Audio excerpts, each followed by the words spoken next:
to help one another. Amen.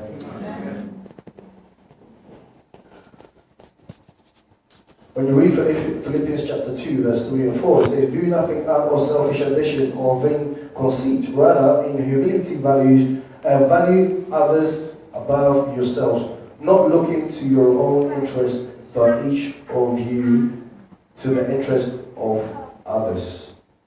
This is very important. Let me quickly move on to the next thing. Have a complete plan. Have a complete plan. Chapter 2, verse 16. We can tell that Nehemiah had a plan. He had a complete plan. Don't get confused between the mission that I mentioned earlier and your plan. Because it's good for you to have a mission, which is the end goal. But the steps to achieve that mission or objectives is what you put in your plan. Does that make sense? Yeah, are you with me? Right? So you need to have a complete plan. Nehemiah in chapter 2, verse 13, when he got to Judah, he went around at night and he was inspecting the walls as to what needs to happen without telling anyone. He went out and inspected what has been done, the damage, how long it's going to take, how much it's going to cost, and things like that. Most of us, we've got our mission, we've got a plan, but the plan is not complete. So, what do? We miss some information because we haven't done the information gathering. There's something called information gathering. This is a technique that is being used within the business to just gather a lot of information to complete a complex task. So we need to do a bit of information gathering. So if Nehemiah was living in today's world, I believe that this guy will be sought for by a lot of companies. Because he's got all the skill set that you can, that at the moment, when you apply for any job, all the job description, the skill set that they've been asking, Nehemiah's got all of them. Because at the moment, which job will not ask you whether you've got problem solving skills? Most jobs will ask you that. Right? And most jobs will ask you what can you bring to the organization? How do you organize yourself? How do you do things and things like that? All of these things, Nehemiah can say clearly that he's got that. So we need to have a complete plan. And by inspecting and assessing the mission that we've got, in this case, Nehemiah was rebuilding the wall, so he went to inspect that. I don't know what kind of mission that is upon your heart today that you want to complete. So it's very important for you to assess and do some information gathering to make sure that you get that. Refrain from premature plan. The reason being is if you want others to get on board, you can't come with an incomplete plan because people will question you. Have you thought about that? Have you thought about that? And if it's not complete, people will not take you serious. So have a complete plan.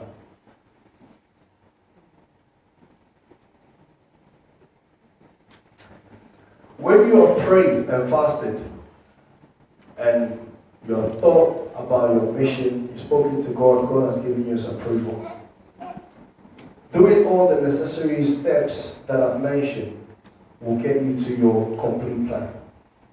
But bear in mind that after you've got that, it was not going to be a smooth ride. Because when Nehemiah got to Jerusalem, when he was assessing everything else, there is someone called what? Sanballat and Tobiah. And what do? They want to mock him. They want to laugh at him. So even though you have your mission and it's completed, you feel like you follow all the process, you've done the due diligence, there are some things that will come your way that will distract you, that will hinder you and stop you from doing things. But one thing that I will say is stand firm and be focused, like Nehemiah. Because as an agent of transformation, these things will happen.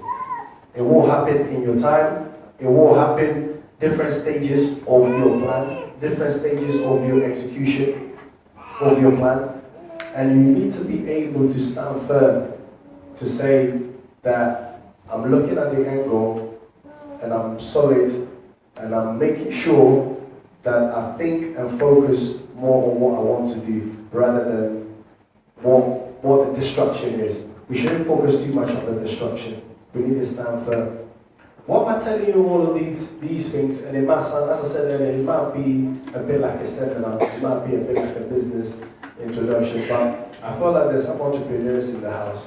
I feel like there's some business-minded people in the house, and there's some students in the house that might need this word to be able to help them achieve their mission, their goal. And the question that I've always asked myself is that, how come some people are successful, but others are not even pursuing and even succeeding with their mission? The reason is very simple. It could be we haven't prayed and fasted enough. It could be that we're not taking risks. It could be we don't know our mission is not complete.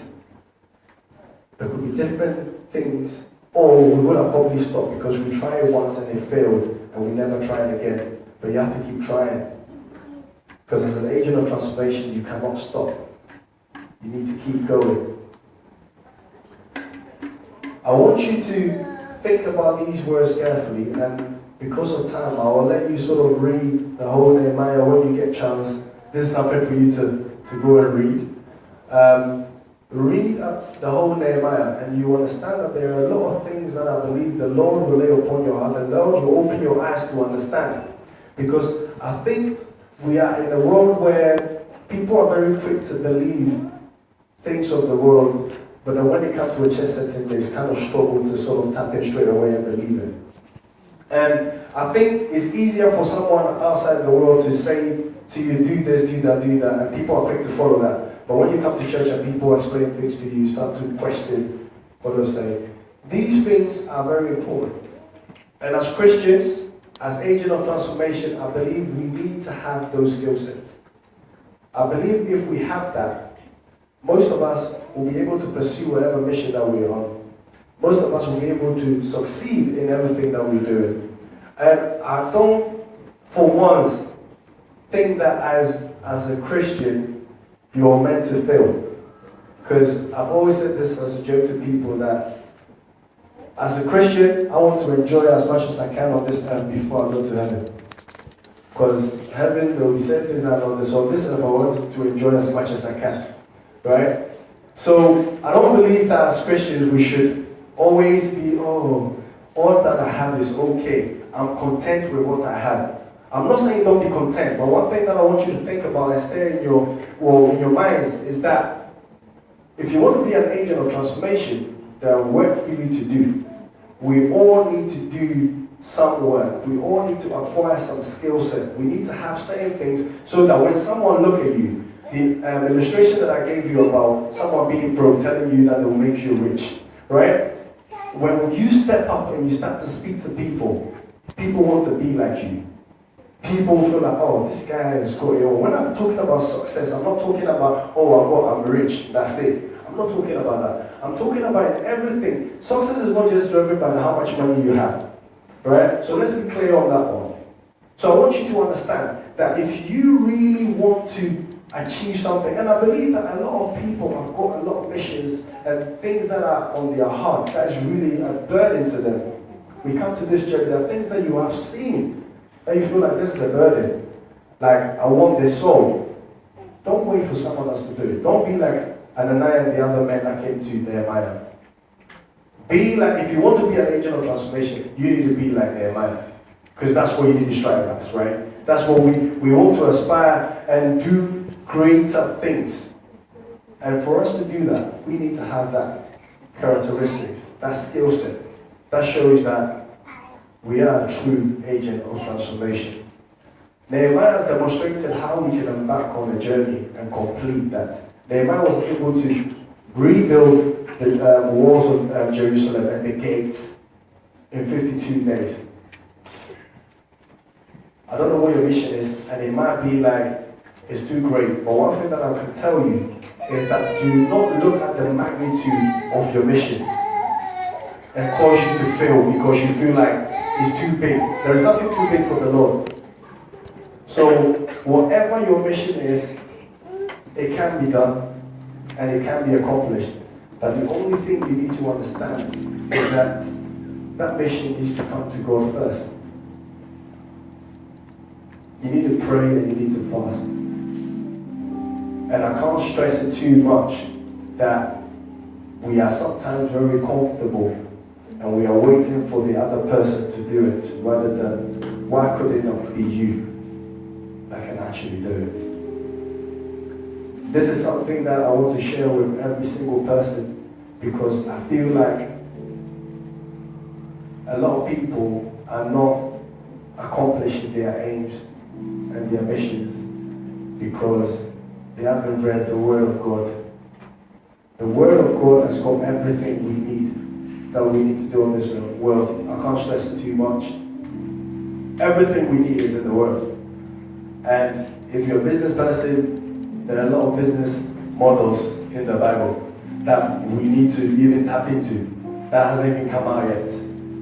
Sometimes I hear these models and I see them when I go on business trainings and things like that. And you realize that clearly these people got it from the Bible.